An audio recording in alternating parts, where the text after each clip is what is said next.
ضيفي النهارده في 90 دقيقة شخصية سياسية معارضة، مفيش شك انها شخصية مثيرة للجدل. الحقيقة في الفترة الأخيرة بعد ما خرج من سجنه من حوالي شهر ونص لغاية النهارده، والناس بتتساءل عن مستقبله السياسي. ومؤخرا حصلت مفاجأة في بعض وسائل الإعلام اتكلمت بصفة شخصية عن حياته الشخصية مع شريكة عمره اللي بقالها 20 سنة زوجته، واللي دافعت عنه في كل المحافل الدولية، وكانت زي ما بيقولوا ب100 راجل ورا المعارض السياسي الدكتور أيمن نور. برحب بيك يا دكتور أيمن. يا أهلا بيك يا معتز. وأخبارك إيه وإزاي صحتك؟ أنت تم الإفراج عنك من السجن بسبب إفراج صحي، صح؟ سمعت هذا. سمعت هذا. حلو، سمعت هذا. أنا لسه دلوقتي ما شفتش أي قرار الحقيقة، فما عنديش معلومات تفصيلية، لكن سمعت من الصحف كده. بس ما عندكش ورقة رسمي بتبلغك أنت أفرج عنك ليه؟ لا لا لا خالص؟ لا خالص. وانت قاعد مع نفسك تفسيرك للموضوع ايه؟ لا الحقيقة ده موضوع طويل، لكن هو يعني تفسيري ان هو تراكمات امور كثيرة. اختير هذا المدخل للخروج من هذا الموقف. طبعا الاختيار متأخر شوية. قبل ميعاد خروجي بقوة القانون ب4 اشهر. فالحقيقه ما حدش اخذ رايي، يعني انا ما اخترتش هذا المخرج وما سمعتش عنه غير بعد ما حصل. انا سمعت عن الموضوع وانا في العربيه اللي رايحه البيت، وهم بيسالوني عنوان البيت فين، وانا ما كنتش اعرف احنا رايحين فين اصلا. لغايه الساعه 2:10 يوم 18/2 ما كانش عندي ادنى معلومه عن ان في قرار افراج، شكله ايه، طبيعته ايه. اخذتني السياره، انا اتصورت رايحين نيابه، النائب العام، اي حاجه في هذا الاتجاه. في اثناء الطريق قالوا البيت في الزمالك، فقلت لهم فين في الزمالك؟ فقلت لهم في المكان الفلاني. فلما وصلنا تحت البيت سلموا عليا وايه فرصه سعيده، قلت لهم مش قوي. بعد 4 سنين طبعا مش ممكن اقول فرصه سعيده، مش قوي طبعا. وبقيت مندهش. طب حاجتي، ورقي، كتاباتي. وكنت لابس ايه؟ لبس سجن. كنت لابس لبس السجن؟ لبس سجن. ما لبستش لبس عادي؟ لا خالص. يعني طلعت بيتك فوق ببدله السجن؟ بالظبط. وبالصدفه ما كانش في حد في البيت، فكان في مشكله ان انا كلمت جميله على ما هي وصلت. كان جه ابني الصغير فتح لي.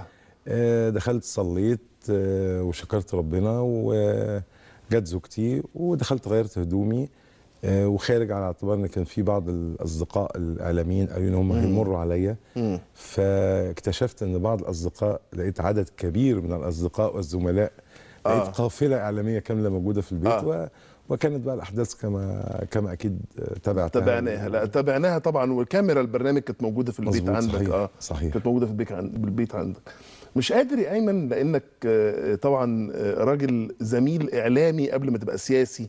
تمام. واكيد انت فاهم كويس قوي الربط ما بين يعني مثل هذه البرامج اللي احنا بنعملها وشهية المتلقي بتاعي في انه يتعرف على الاحداث اللي بتحصل في المجتمع.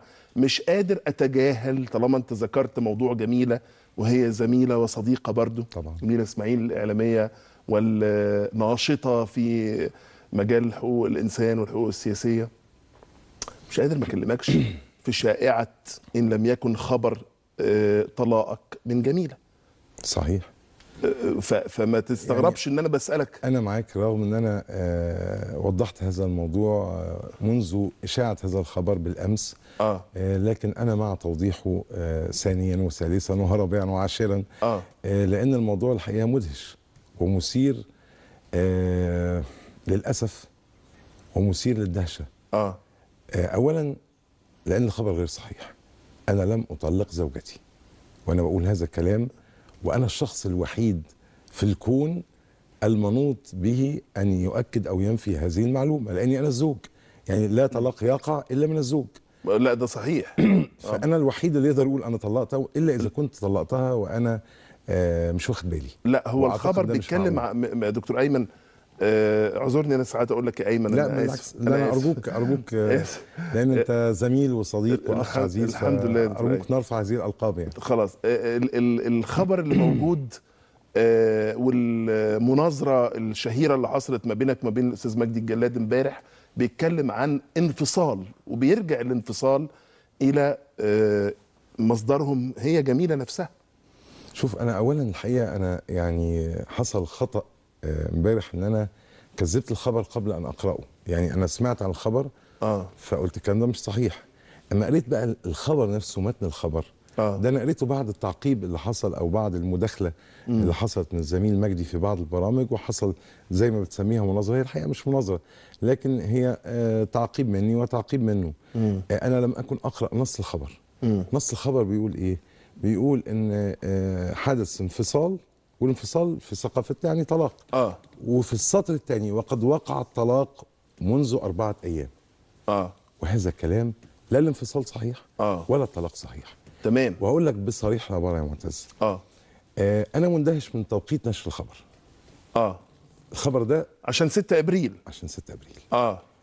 ومندهش ان الصحيفه لم تراجعني في هذا الخبر لتسالني مدى صحته. في حين ان انا كنت في يوم 6 ابريل موجود منذ الصباح، وكاميراتكم كانت موجوده في مجلس الدوله لاعلان اعلان القاهره. وانتقلنا من مجلس الدوله الى نقابه المحامين.